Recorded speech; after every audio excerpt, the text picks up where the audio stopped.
A commander I don't play very often because, quite frankly, she's not all that popular on the channel. Teysa Orzhov Scion versus Trostani, Selesnya's voice.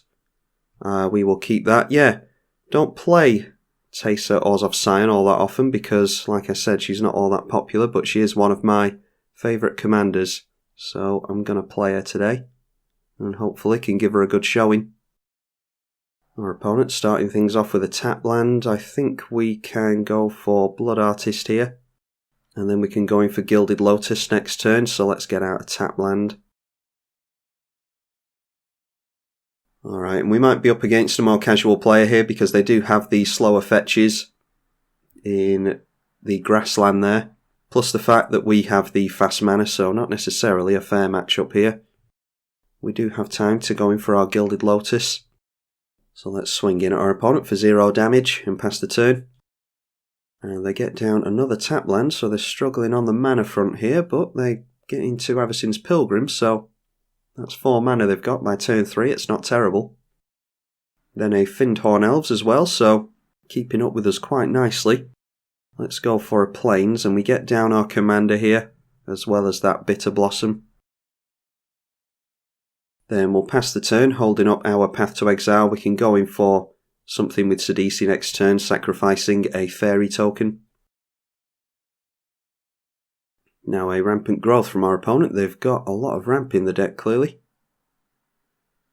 So I suppose it might not matter that they play the slow fetches following the Rampant Growth up straight away with a Cultivate. So how much mana are they on here? That is 6, 7, 8. And we're on 5, 6, 7, 8, 9, so we're on an equal playing field, really. Okay, we get into a Tainted Field, which is active thanks to our swamps. Let's go for this Sidisi. And we'll get rid of the Fairy Rogue. That will drain our opponent, and it will give us a Spirit as well.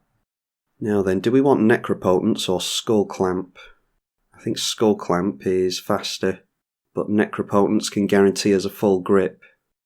Well, you can tell how long it's been since I played this deck. Necropotence is not in the deck, so in that case, that makes our mind up for us. We'll go Skull Clamp. A black creature of ours died, so Teysa will give us a white spirit. Then we'll go Skull Clamp and we'll get rid of that spirit. That will draw us 2 cards. And now we've got Darkest Hour as well, which means we've got as much card draw as we like.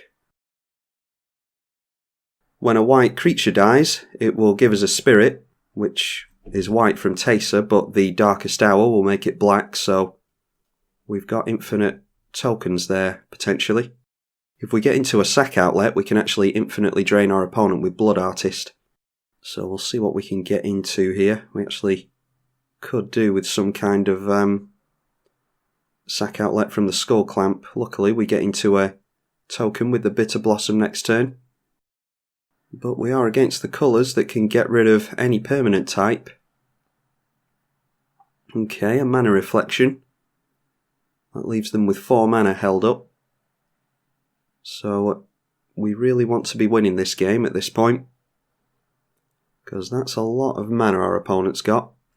I don't think I even want to bother with Path to Exile because our opponent can just get their Trostani straight back out, and they'll only have to tap down 3 lands to do it.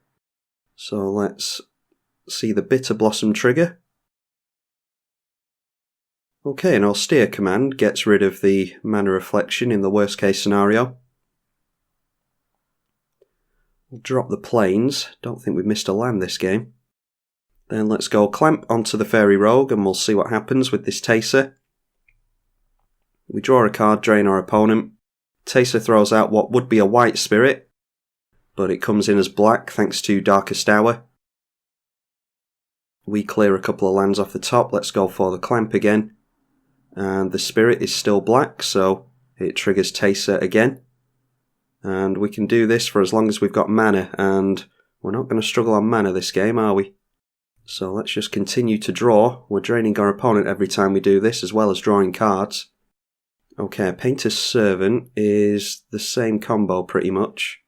Don't really care about a Sun Titan as of yet. It's not often I say that I don't care about Sun Titan. So let's just carry on.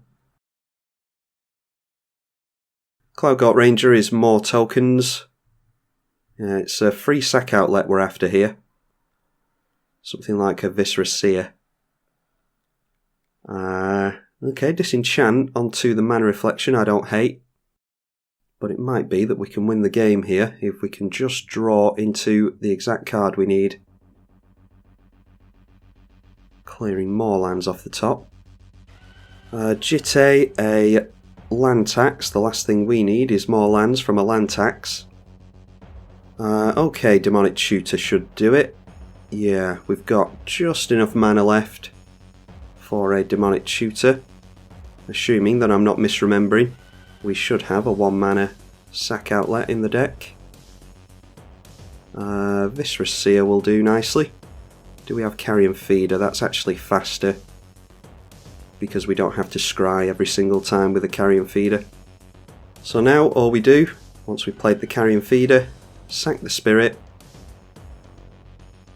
put the stuff on the stack, always yield to that. We'll have infinite plus counters on the Carrion Feeder, not that it matters, we're not going to be swinging in with it, we don't need to. And yeah, our opponent sees that we've got an infinite combo there, so we can just carry on draining our opponent forever, thanks to the fact that Teysa triggers on, well, you can't see it there, she triggers on whenever another black creature you control dies, which our Spirit obviously is. She throws out what would be a white Spirit, comes in as black thanks to Darkest Hour, so she triggers infinitely on that. Carrion Feeder sacrifices it and infinitely drains our opponent with the Blood Artist. You can get very interactive games with this deck, and this wasn't one of them, but it does show you the power of Teysa Orzhov Scion, as well as the power of a Skull Clamp. Pretty convincing victory there. I dare say our opponent would have come back from that with all this mana, but they didn't have the chance, thankfully. So hopefully you all got some enjoyment from this game.